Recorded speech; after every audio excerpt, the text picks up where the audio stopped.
Rattlesnake Kiss at Devil's Anvil, The Apache Witch Who Claimed Men's Souls, Arizona, 1874. The sun was beginning to sink behind the jagged cliffs of the Arizona desert, casting long, sharp shadows over the rocky ground. Devil's Anvil, as the settlers called it, rose like a dark monument against the sky. Its cliffs were steep, rough, and unforgiving, and the wind whistled through the narrow canyons, carrying with it a chill that seemed strange for the late afternoon.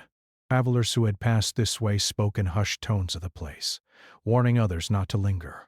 Many said that strange things happened near the cliffs, that people would disappear without a trace, and that the land itself seemed alive with a kind of watchful presence. The desert around it was empty, save for the occasional coyote or vulture and the few hardy trees that clung stubbornly to the rocky soil. Water was scarce, and the heat during the day could be unbearable. This was a land where only the strongest and most determined could survive. Yet it held secrets that drew men into its shadow. A small band of prospectors arrived at the base of Devil's Anvil that evening, their faces dusty and tired from long days on the trail. They were not ordinary men. They were dreamers, hungry for gold, for wealth that could change their lives. Each had come with a hope, some more realistic than others, but they shared one thing in common: a willingness to risk everything to find fortune. Their horses were thin but steady, and their mules carried heavy packs of tools, pans, and pickaxes. They had followed a rough map that promised gold hidden somewhere in the rocky cliffs above. The map was old, the landmarks vague, but their excitement was enough to push aside any doubt. As they set up camp at the edge of a dry creek bed, they could feel the weight of the cliffs looming above them. The silence of the desert seemed to press close, broken only by the occasional distant cry of a bird or the rustling of the wind. Among the locals, tales of the desert were carried with reverence and fear. They spoke of a woman, an Apache, who lived in the shadows near Devil's Anvil. No one had ever seen her clearly, but stories described her as tall, with sharp, dark eyes that seemed to look into the very soul of a man. She moved with a grace that was almost unnatural, and her presence was said to bring unease to anyone who crossed her path. Some called her a witch, others a spirit of the desert itself. She was rumored to have powers that could curse men, to take away their strength, their courage, even their very souls. The stories varied, and like all legends, they grew more frightening with each retelling. Some settlers believed she could command snakes or make the desert itself rise against intruders. Children were warned not to wander near the cliffs, and adults spoke of avoiding her path at all costs. Despite this, curiosity was a human trait, and the men at the camp found themselves drawn to the cliffs, drawn to the danger as much as the promise of gold. As night began to fall, the campfire flickered against the growing darkness. Shadows danced across the rocks, and the men told stories to keep their courage alive. They laughed at the tales of the Apache witch, calling them superstition, yet each glance toward the cliffs carried a sense of unease. The desert night was alive with sounds that the city could never provide. Crickets chirped relentlessly, the wind whispered through the canyons, and somewhere in the distance an owl called, its voice sharp and sudden. The men drank sparingly, their canteens half empty, their stomachs hungry from the long day of travel. Still, their thoughts wandered back to the cliffs, to the idea that someone or something might be watching them. One of the prospectors, a man named Samuel, was the youngest of the group. His eyes were bright with ambition, and his heart raced at the thought of discovery. He had grown up listening to frontier stories, tales of brave men who faced danger and emerged with gold. Yet despite his excitement, he felt a strange shiver run down his spine. The desert was beautiful, but it was also dangerous, full of hidden traps and unseen threats. As he sat by the fire, he imagined the stories of the Apache witch, imagining her dark eyes watching from the shadows. He shook his head and laughed softly, telling himself it was nonsense. But the feeling lingered. There was something about the cliffs that made the hairs on the back of his neck rise. By the second night, the men were restless. The desert wind had picked up, rattling the campfire and making the shadows appear to move on their own. Strange noises echoed across the rocky terrain. It sounded like whispers, soft and unintelligible, carried by the wind. Some of the men insisted it was just the desert, the natural sounds of wildlife and shifting rocks. Others were less sure. Each time the wind changed direction, a shadow would stretch across the camp in a way that seemed deliberate, almost like a warning. The men tried to focus on the map and their plans, but the sense of being watched grew stronger. As the night deepened, one of the older prospectors, a man named Thomas, told the story he had heard from a miner who had passed through the region years earlier. He spoke of a woman who could appear and disappear as if the desert itself bent to her will. Men who ignored her warnings were never the same again, they said. Some became ill, some lost their minds, and others simply vanished, leaving behind only strange footprints or the echoes of cries in the canyon. The men listened, half amused, half afraid. Each story was more terrifying than the last, and though they tried to laugh it off, they could feel the weight of the cliffs pressing down on them. The desert was no longer just a place of opportunity. It was a place of mystery and fear. By dawn, the men were restless and uneasy. Sleep had been light, filled with strange dreams and sudden noises that woke them in fright. Samuel found himself staring at the cliffs, imagining dark eyes watching from the rocks. There was a sense of anticipation, as though the desert itself was waiting for something to happen. He wondered what kind of woman could hold such power over men, who could make them afraid without even speaking. Was she really a witch, as the stories claimed, or just a woman who understood the desert and knew how to survive? The line between legend and reality began to blur in his mind. As the sun rose over Devil's Anvil, the desert was bathed in a harsh golden light. The cliffs glowed red, and every crack and crevice seemed to hold a secret. The men packed up their camp, ready to continue their search for gold, but the stories lingered in their minds. Each step they took felt heavier, as if the desert itself remembered their presence. Samuel glanced back at the cliffs one last time, feeling a strange mix of fear and curiosity. The legend of the Apache witch was no longer just a story, it felt real, as if she might be watching, waiting for the moment to appear. And so the men of Devil's Anvil began their journey into the unknown, unaware of the events that would soon unfold. The cliffs loomed over them like silent sentinels, and the desert whispered its secrets to those who dared to listen. In this harsh, unforgiving land where the line between reality and legend blurred, the stage was set for a confrontation that none would forget. The Apache witch of Devil's Anvil was out there, hidden in the shadows, her story waiting to intertwine with theirs in ways they could never have imagined. The desert was quiet again, but it was a quiet that held tension, a quiet that promised that change was coming. Every sound, every movement of the wind carried a warning. Devil's Anvil had claimed the attention of these men, and the legend of the witch was about to awaken. In the heart of Arizona, 1874, the adventure, the danger, and the mystery were only beginning. Night had fully fallen over Devil's Anvil, and the desert was bathed in silver moonlight. The cliffs, jagged and dark, rose like silent guardians over the small camp of prospectors. A cool wind swept through the canyons, carrying with it a faint, earthy scent of sand and rock.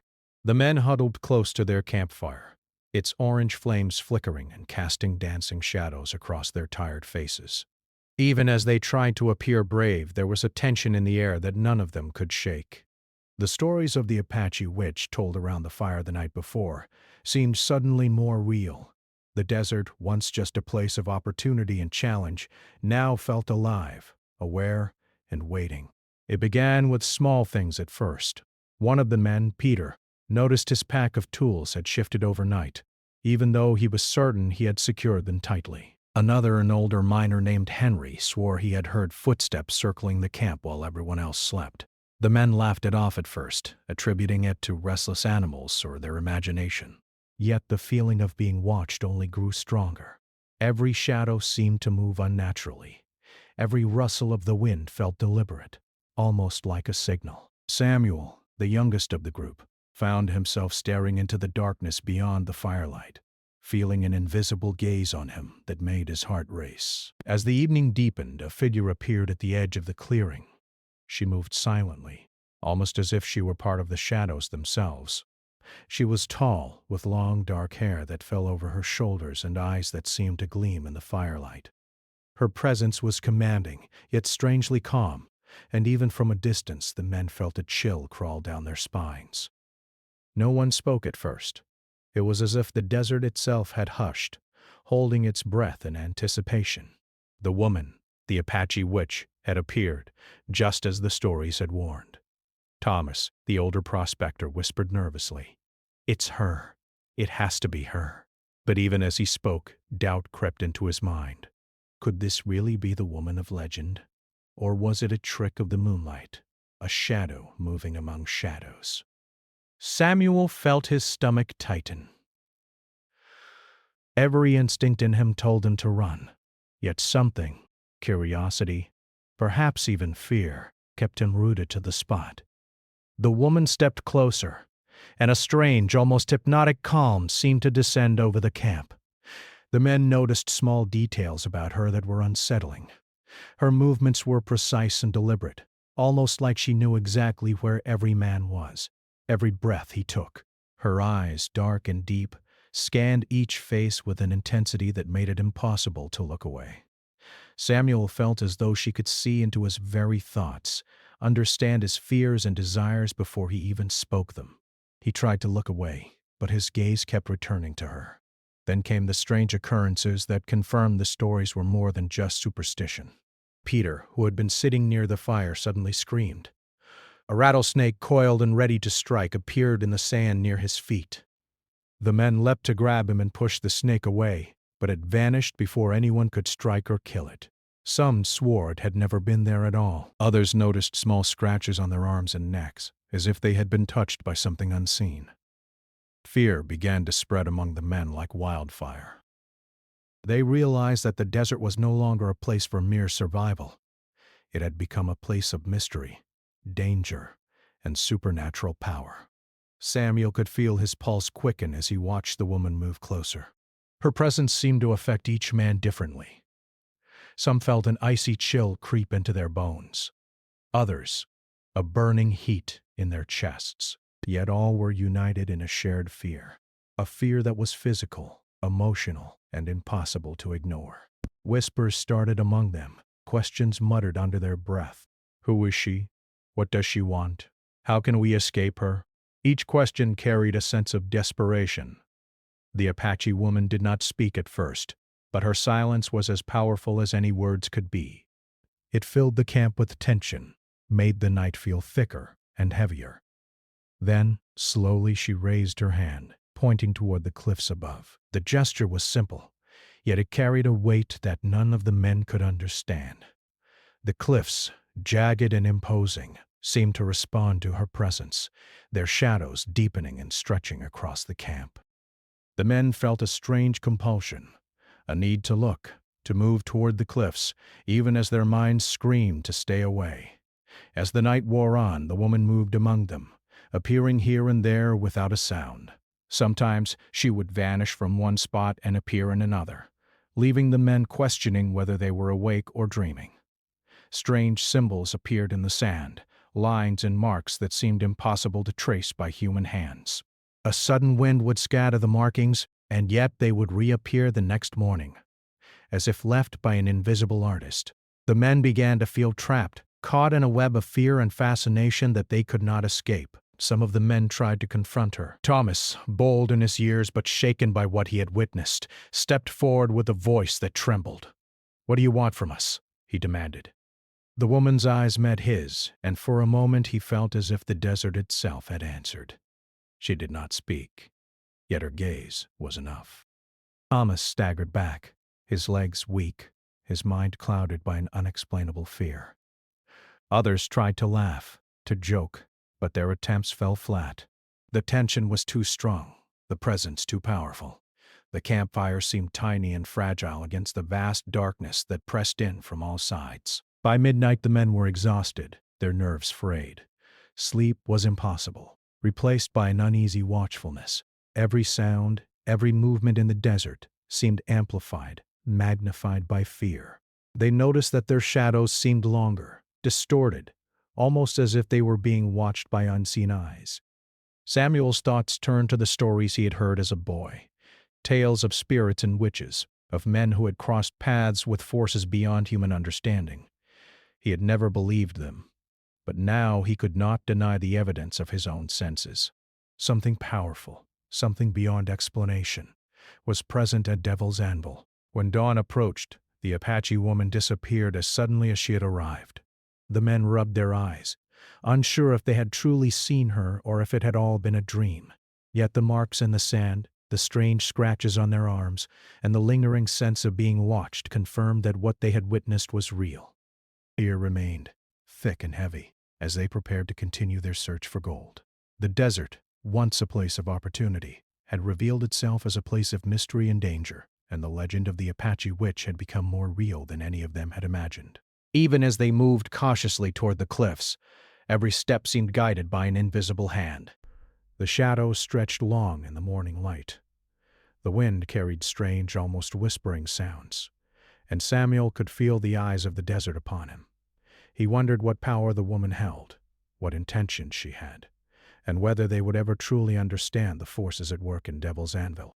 Each man in his own way felt the pull of curiosity and fear, knowing that the next encounter could change everything. By midday, the men had set up a new camp further along the cliffs. Yet the sense of unease never left them. Stories began to circulate among the group of sightings and strange events from the night before. Peter, Henry, and Thomas shared what they had felt and seen, trying to piece together a coherent understanding of the woman and her powers. But the more they discussed, the more uncertain they became. No explanation made sense. The desert was vast, the cliffs endless, and the woman's presence impossible to ignore. As evening fell again, the campfire flickered, and shadows lengthened. The men sat silently, each lost in thought, waiting for the inevitable. They knew she would return, that the desert had not finished revealing its secrets. Samuel, staring at the cliffs, felt a mixture of dread and fascination. The Apache witch of Devil's Anvil was no longer just a story. She was a reality they could not ignore.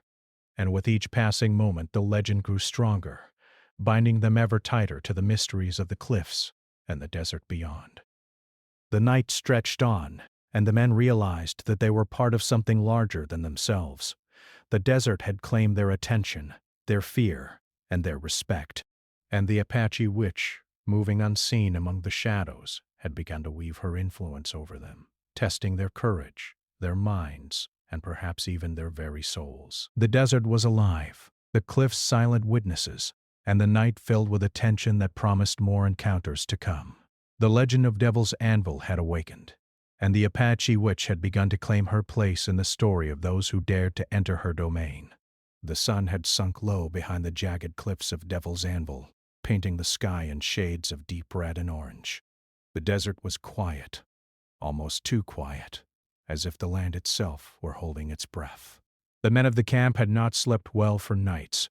The stories of the Apache witch, the strange occurrences, and the shadows moving among them had frayed their nerves. Even the most seasoned prospectors, men who had faced harsh deserts and wild animals, felt a fear they could not name, a fear that made their hands shake and their hearts pound. Samuel, the youngest, sat near the dying fire, his eyes fixed on the cliffs above. He could feel the desert around him, not just the heat or the dry wind, but something else, something watching, waiting. The stories he had heard from the elders as a child now came alive in his mind, of spirits, of witches, of men who vanished into the desert without a trace. Each shadow among the rocks seemed to move with purpose, and the faint sound of a rattlesnake's rattle in the distance made him jump. The desert was alive in ways he had never imagined, and he could not shake the feeling that something dangerous was near. Then she appeared. The Apache woman emerged from the shadows at the edge of the camp, silent as the night, her eyes glowing faintly in the firelight. She moved with a grace that seemed impossible, her presence commanding and eerie at the same time. Even from a distance, the men felt a chill run down their spines. Her gaze swept over the group, settling briefly on each man as if measuring their courage, their fear, and their very souls. Samuel could not look away. He felt rooted to the spot, unable to move, unable to speak. The other men noticed her too. Some whispered nervously, pointing and shuffling their feet, trying to appear brave. Thomas, the oldest of the group, stepped forward, his voice shaking. "Why are you here?" he demanded. "What do you want from us?" The woman did not answer. Not with words, at least. Instead, she raised her hand slightly and pointed toward the cliffs, then let her gaze fall back on the men. It was a simple gesture, yet it carried a weight that made the men feel small, insignificant, and deeply aware of the power she seemed to command. It was Peter, the most reckless of the group, who decided to challenge her. He had always laughed at the stories, proud of his courage, and quick to dismiss what he did not understand. "There's nothing to fear," he shouted, stepping toward her. "Show us what you can do, then we'll see who is brave and who is not." The woman did not move immediately. She tilted her head slightly, as if considering him. Then, with a fluid motion, she stepped aside and revealed a rattlesnake coiled at her feet, its body black and gold in the firelight. The men froze, hearts hammering in their chests. Peter, confident at first, laughed nervously. He had faced snakes before and believed he could handle it. But as he took a step forward, the woman's eyes met his, and suddenly his courage faltered. The snake moved, not as any normal snake would, but with a precision that made it seem guided by an invisible hand. Its head lifted, tongue flicking, and Peter felt an icy fear seep into his bones. Samuel could see the sweat forming on his forehead, the tremble in his hands. Even the other men, trying to stay calm, could not hide their alarm. The Apache woman whispered words in a language none of them understood. The words were soft, almost like the desert wind itself speaking. Yet they seemed to carry a power that the men could feel. Peter stepped closer, but the snake struck before he could react. Its fangs grazed his arm, and he cried out in pain. Samuel rushed forward along with Thomas and Henry, pulling Peter back. When they looked again, the snake was gone, vanished as mysteriously as it had appeared. Peter's arm was scratched and bruised, but he was alive. Still, a deep unease settled over him. He could not explain why the pain felt sharper than it should, why his body felt weaker than it had just moments before. The men realized something terrible. The Apache woman's power was not just in the desert, not just in her presence. She could control fear itself, manipulate the mind, and make the desert itself seem alive. Every heartbeat felt louder, every shadow darker, every whisper in the wind a warning. Peter, once proud and reckless, now sat quietly by the fire, his eyes wide with a mixture of fear and awe. Samuel felt a shiver run through him as he realized that the woman's influence went beyond the physical world. She could touch something deeper, something in the heart and mind, and leave her mark without ever raising her hand. As the night wore on, the men tried to sleep again, though sleep remained elusive. Peter's arm throbbed strangely, a reminder of what had happened. Some of the men whispered that the scratches on his arm were not just marks from the snake, but signs that part of his spirit had been touched, changed. Samuel listened, trying to calm his own racing thoughts, but the desert around them seemed restless, alive, as if it too were aware of the Apache woman and her strange powers. Shadows moved across the cliffs, distant sounds echoed through the canyons, and every wind carried an almost imperceptible whisper. By midnight, the woman had disappeared again, slipping into the darkness without a sound. The men were left shaken, unsure of what had happened, and even more unsure of what was coming next. Peter's confidence was gone, replaced by a fear he could not name. Samuel could not stop thinking about her eyes, the way she had looked directly at him, as if seeing every hidden thought, every fear he tried to hide. The desert, once merely a challenge of heat, thirst, and rocky terrain, had become a place of mystery and danger, a place where the line between life and legend was thin and fragile. The following morning, the men tried to make sense of the night's events. They gathered their tools, checked their horses, and cautiously scanned the cliffs for any sign of the woman or the snake. Yet nothing could explain what had happened. The scratches on Peter's arm remained, faint but persistent, and a strange weariness hung over the group. Samuel noticed that even as the sun rose, the cliffs seemed darker, the shadows longer, and the desert more ominous. They had come seeking gold, adventure, and fortune, but what they had found instead was fear, mystery, and a force that they could neither see nor fully understand. They continued their search that day, moving carefully among the rocks and canyons. Every step felt heavy, as if the desert itself were watching, judging and guiding them. Samuel kept glancing at the cliffs, wondering when the Apache woman would appear again, what she might do, and whether they could survive her presence. He felt a strange pull toward the cliffs, a mixture of fear and curiosity that he could not explain. The others, too, were affected, their conversations tense and fragmented, their laughter gone. The desert had claimed their attention, their fear, and their respect. As evening fell once more, the men returned to camp, exhausted and weary. The fire crackled, casting flickering light on their tired faces. Samuel sat quietly, staring into the shadows, sensing that the night held more than just darkness. The desert whispered its secrets, and the memory of the rattlesnake, the strange scratches, and the Apache woman's hypnotic gaze haunted him. He realized that the events of the night before had changed something within him, something he could not name, something that made him more aware, more alert, and more afraid. The Apache woman had not simply tested them. She had marked them.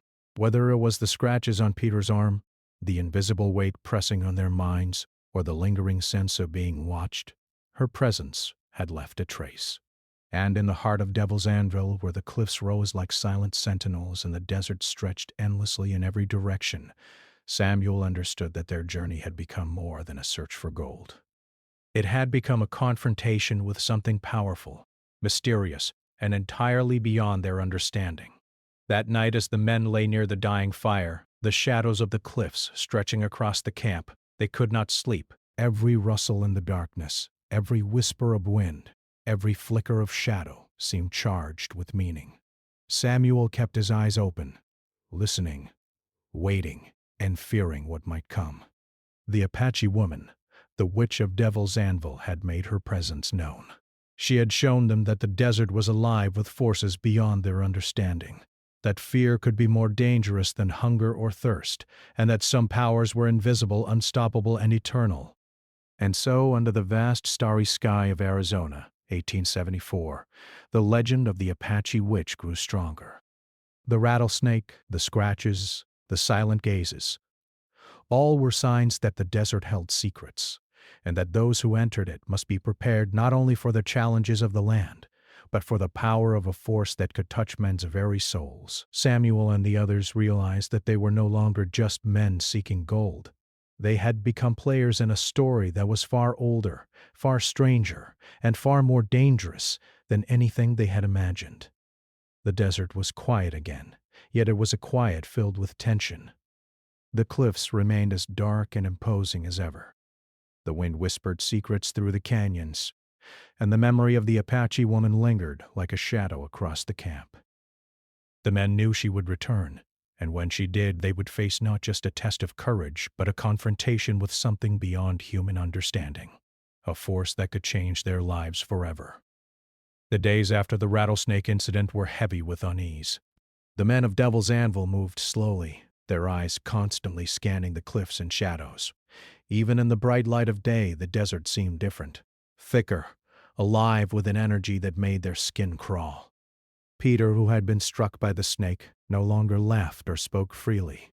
His arm was bruised, yes, but something deeper had changed. He walked as if a weight pressed on him, his eyes darting to every shadow and crevice.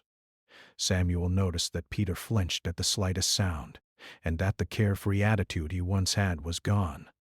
The rest of the men were not immune to the fear. Thomas, the oldest, who had always been confident and unshakable, seemed restless and uneasy. Henry, usually quiet but steady, had begun waking in the middle of the night with strange dreams, waking in a cold sweat, muttering about shadows and whispers. Even Samuel, young and brave, could not ignore the feeling that something had entered their camp and refused to leave. The desert itself had become a presence, watching, testing, and waiting. Each of the men began to feel the strange influence of the Apache woman, though she had not returned yet. It was as if her power lingered, invisible, pressing against their minds and hearts. By the second day, the men began noticing more strange occurrences. Tools would vanish, only to reappear in impossible places, sometimes balanced on rocks or hanging from low branches. Horses seemed restless, snorting and stamping as if sensing something unseen. Water that had been carefully stored mysteriously spilled or disappeared entirely. The men whispered among themselves, uneasy, wondering if the desert was playing tricks on them or if the Apache witch was toying with them from afar. Each incident, no matter how small, added to their growing fear. The desert was no longer just land. It was a living, breathing trap, and they were its captives. One morning, Samuel awoke early to fetch water from a nearby stream. As he approached the rocky creek bed, he noticed strange symbols etched into the sand. Lines and shapes he could not understand, precise and deliberate. He paused, heart racing, feeling a sudden chill despite the heat of the morning sun. He wondered if the Apache woman had been there, leaving a message, a warning, or a test. He did not touch the symbols but studied them from a distance, sensing that their meaning was beyond human comprehension. Returning to camp, he showed the others, and they all fell silent, realizing that her influence had not faded with the passing of days. The psychological weight began to affect the men in different ways.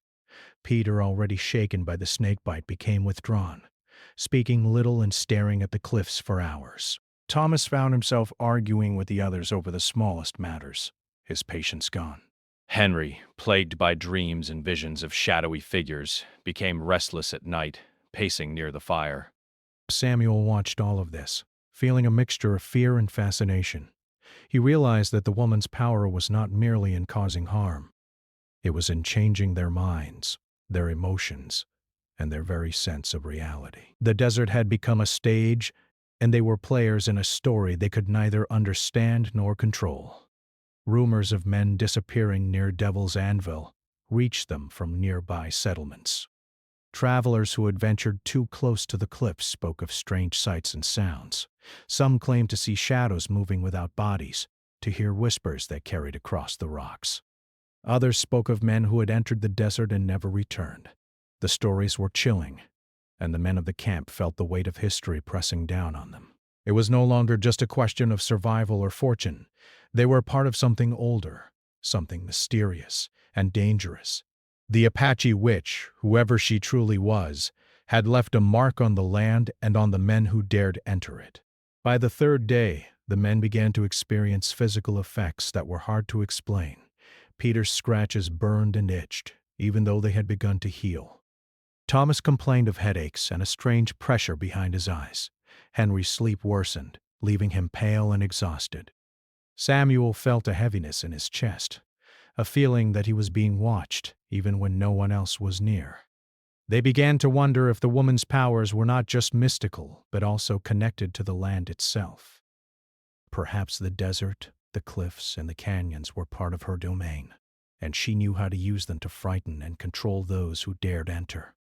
One evening, as the sun sank behind Devil's Anvil and the sky turned a deep blood red, the campfire flickered, throwing long shadows across the rocks.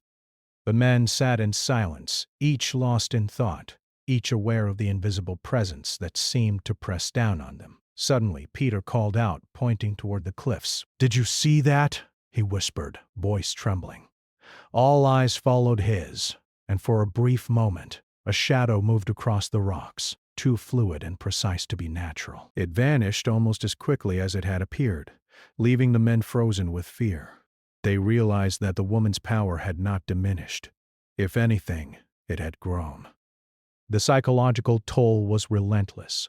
The men began speaking of voices they heard in the wind, of whispers that seemed to come from nowhere. Some claimed to see fleeting figures just beyond the light of the fire. Others spoke of dreams that felt real. Dreams in which the cliffs came alive, and a woman with dark eyes watched them, judging them, claiming them. Samuel felt his heart race each night, wondering if sleep would bring rest or visions. Every sense was heightened, every sound and movement carrying potential danger. The desert had become a place where reality and legend blurred, and the men could not tell one from the other. The tension reached its peak one morning when Peter wandered too close to the edge of a steep cliff while searching for gold. He slipped slightly, but it was as if an unseen force caught him, holding him back from a deadly fall. He looked up and swore he saw her standing among the rocks above, eyes fixed on him, silent, commanding. He stumbled back to camp, pale and shaken, realizing that her reach went far beyond mere physical presence. The desert and the cliffs themselves seemed to respond to her will, bending to her power. By the fifth day, the men understood one thing clearly. They were no longer in control of their own journey. The search for gold had become secondary to the struggle for their minds, their courage, and perhaps even their souls. The Apache witch, whether human or supernatural, had claimed a piece of each of them. They could not see her every moment, but they felt her presence, as persistent and inescapable as the desert sun. Samuel noticed that even when she did not appear, the men were changed. Their steps were careful, their conversations guarded, their thoughts haunted by fear and fascination. The desert itself became a test. Every wind, every shifting shadow, every sound in the canyons reminded them of the woman's power. Samuel realized that their survival depended not just on skill or strength, but on understanding something they could not fully see. They began to rely on each other more, yet tension simmered beneath the surface. Fear can strengthen bonds, but it can also break them, and the men of Devil's Anvil felt the constant strain of walking a line between trust and suspicion. Even when the sun rose in its harsh brilliance, the desert did not offer comfort. The cliffs seemed taller, sharper, and more menacing with each passing day.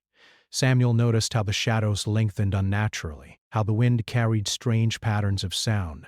He wondered if the Apache witch had truly vanished, or if she simply moved unseen, her eyes always upon them, her power always near. The thought made his stomach tighten, and he realized that the desert had become not just a place of work, but a place of testing, a crucible where courage, fear, and spirit were measured by forces beyond human comprehension. By nightfall, the men sat around the campfire exhausted, tense, and wary.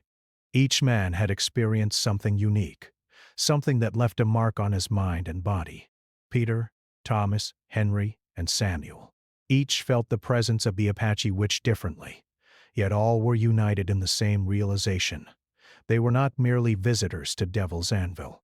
They were participants in a story that had existed long before them, a story written in shadows, cliffs, and desert wind, and guided by the woman who commanded the fear and respect of all who dared to enter her domain. And so, as the fire crackled and the desert night stretched endlessly around them, the men understood that the consequences of their encounter with the Apache witch were only beginning. The scratches, the shadows, the whispers, and the visions were signs of her power, her reach, and her influence. Samuel realized that the desert had claimed something from each of them, a piece of courage, a measure of fear, and perhaps something deeper, a connection to forces they could not name. The legend of Devil's Anvil had grown, and the Apache witch had begun to weave her story into theirs, leaving marks that could not be erased, shaping lives in ways both terrifying and unforgettable.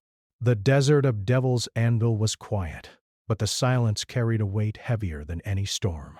Days had passed since the men first encountered the Apache woman, yet her presence still lingered in every shadow, every rustle of wind, every whisper across the rocks. The men, Samuel, Peter, Thomas, and Henry, had become aware that the desert itself was alive, aware of their presence, and guided by something beyond human understanding. They had come seeking gold, fortune, and adventure, but what they had found was far greater and far stranger. The power of the Apache witch and the unshakable influence she held over all who entered her domain. As they continued to navigate the cliffs and canyons, strange occurrences persisted. Tools disappeared, only to reappear in impossible places. Water supplies mysteriously spilled or vanished. Shadows seemed to stretch unnaturally, moving as though alive. Each man carried a sense of tension in his chest that would not fade, no matter how far they wandered from the campfire. Even the smallest sound, a falling rock, a snapping twig, or the faint hiss of a snake, could set their nerves on edge. The desert had become a place where reality and legend intertwined, and each man realized that survival now depended not only on strength and skill, but also on understanding forces far beyond their control. Samuel noticed that the fear he had once felt as excitement had transformed into something more complex. The Apache woman's influence had altered their perception of the land and of themselves. Men who had once been brave now hesitated. Men who had once been confident now doubted every step they took. Peter, still shaken from the rattlesnake incident, moved cautiously, scanning every rock and shadow as if expecting the woman to appear at any moment. Thomas, usually unshakable, spoke little, lost in thought and haunted by visions of the cliffs alive with unseen eyes. Henry's dreams became more vivid, filled with shadowy figures and whispers that seemed almost to communicate directly with him. As the sun dipped below the horizon, the desert glowed in a deep red-orange light. The men set up camp near the edge of a narrow canyon, their nerves taut with anticipation. Even as they tried to talk and distract themselves, they could not shake the feeling that someone, or something, was watching. They had learned to respect the power of the desert, but the Apache witch's influence went beyond mere geography. She was everywhere and nowhere, silent but commanding, her presence felt in every heartbeat and every glance. Night fell fully, and the men huddled around the fire waiting, listening. The wind carried distant sounds, the faint rattle of a snake, the soft whisper of sand over rocks, the sudden cry of a coyote. Samuel's eyes searched the cliffs for movement, his senses on high alert. He realized that their lives were no longer in their own hands. The desert, the cliffs, and the mysterious woman were all part of a force beyond human understanding, a force that could shape their fate with a glance or a whisper. Then, without warning, she appeared. The Apache woman emerged from the shadows at the edge of the firelight, as silent and commanding as ever. Her eyes swept over the men, dark and deep, filled with an intensity that made Samuel's heart race. The others froze, unable to look away, unable to move. The desert around them seemed to hold its breath, the cliffs standing like silent witnesses to the encounter. She did not speak, but her presence spoke volumes. It was a presence that demanded recognition, respect, and fear. Samuel watched as she moved closer, her steps light and deliberate. Peter flinched at her approach, while Thomas and Henry remained tense, their muscles tight with anticipation. Then, in a movement that was both precise and terrifying, she reached out her hand toward Peter. A rattlesnake appeared instantly, coiled at her feet, its head rising to meet hers. The snake moved as if it were an extension of her will, striking at Peter's arm, leaving a mark deeper than the scratches from before. Yet Peter did not scream. He had learned fear, had felt it, and now understood that resistance alone would not save him. The Apache woman whispered words in her language, words that seemed to carry weight in the air, vibrating in the men's minds. Samuel felt a shiver run down his spine, a sense of dread that was physical and emotional all at once. The wind carried her words, the fire flickered, and the shadows danced in ways that seemed impossible. Peter staggered back, his eyes wide with fear and awe, understanding that part of his soul had been touched, altered by the encounter. Thomas, Henry, and Samuel felt it too, the subtle shift in the air, the invisible mark left by her presence. For hours the night seemed suspended in tension. The Apache woman moved among the men, silent yet commanding, leaving traces of her power in her wake. Tools shifted mysteriously, shadows stretched and twisted unnaturally, and the wind carried whispers no one could fully comprehend. Each man felt the weight of her influence pressing on them, shaping their thoughts, their fears, and even their courage. By midnight she disappeared once more, fading into the shadows as though she had never been there. Yet the impact of her presence remained, leaving each man changed, aware of a power that could neither be seen nor fully explained. The following days brought a strange mix of awe and terror. The men continued their search for gold, but it had become secondary to understanding the woman's power. Samuel observed each of them closely, noticing how their movements, conversations, and even their expressions had changed. Peter was cautious, quiet, and introspective. Thomas was tense and wary, his confidence replaced with a deep respect for the unknown. Henry's dreams were filled with shadowy figures and whispered warnings, leaving him exhausted and pale. Samuel himself felt the desert pressing on him in ways he could not describe, aware that the Apache woman's influence would follow them long after they left. Rumors spread among nearby settlements about men who had encountered her. Travelers spoke of sudden disappearances, strange shadows, and voices carried by the wind. Some claimed the desert itself seemed alive, responding to the presence of the woman who lived among the cliffs. The men of Devil's Anvil realized that they were part of a story older than themselves, a story written in shadows, cliffs, and desert wind. They understood that her power was not merely a local legend, but a force that had endured, shaping lives and instilling fear for generations. As the weeks passed, the men decided it was time to leave Devil's Anvil. The gold they sought seemed insignificant compared to the lessons they had learned. They packed their tools and supplies, their movements careful and deliberate, each step weighed with memory and caution. Samuel glanced back at the cliffs, noting the jagged silhouette against the sky. He felt a strange pull, a mixture of fear, respect, and fascination. The Apache woman had left her mark, and it would remain with them forever, a memory woven into the fabric of their minds and souls. Their journey away from the cliffs was slow and tense. Every sound in the desert, wind shifting rocks, a distant animal, even the echo of their own footsteps, felt amplified, a reminder that the land and its secrets were still alive. Samuel noticed how the desert seemed to guide their path, the cliffs fading behind them, but the influence of the Apache witch never fully leaving. She had tested them, marked them, and left them with a knowledge that would remain for the rest of their lives.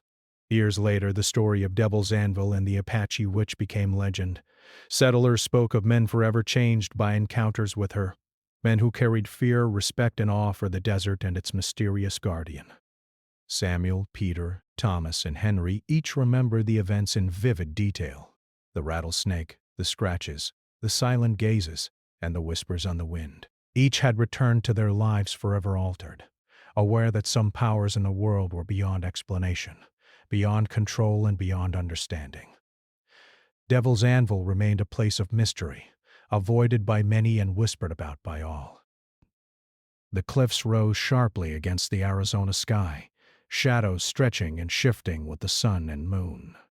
Travelers spoke of strange sightings, sudden disappearances, and the unshakable sense that the desert itself was alive, guided by the woman with dark eyes who claimed the attention, fear, and sometimes the very souls of men. The Apache witch had become a figure of legend, her story passed down in whispers, each retelling adding to the mystery, each encounter remembered as a warning to those who dared enter her domain. Samuel often thought back to the cliffs, remembering the first night, the snake, and the silent power of the woman who seemed to exist both within the desert and beyond it. He realized that her story was not just a tale of fear, but a lesson in respect for the land, for forces beyond understanding, and for the mysteries that endure long after men have left. The desert had shaped him, changed him, and marked him, just as it had the others. They had survived, but they carried a part of the Apache witch with them, a reminder that some encounters leave traces that never fade. And so Devil's Anvil remained, jagged and imposing, a place of beauty and terror. The Apache woman, whether mortal or spirit, human or supernatural, became a guardian of the cliffs, a keeper of the desert's secrets. Her legend lived on in stories, warnings, and memories, teaching that some powers are eternal, some fears are wise, and some mysteries are best respected rather than conquered. In the heart of Arizona, 1874, the desert had spoken, and the men who dared enter it had listened, changed forever by a force they could neither see nor fully understand. The story of Devil's Anvil and the Apache witch became one of those rare tales that linger in memory, a tale of courage, fear, and awe, a tale reminding men that some legends are real, and some forces, no matter how mysterious, leave their mark for eternity.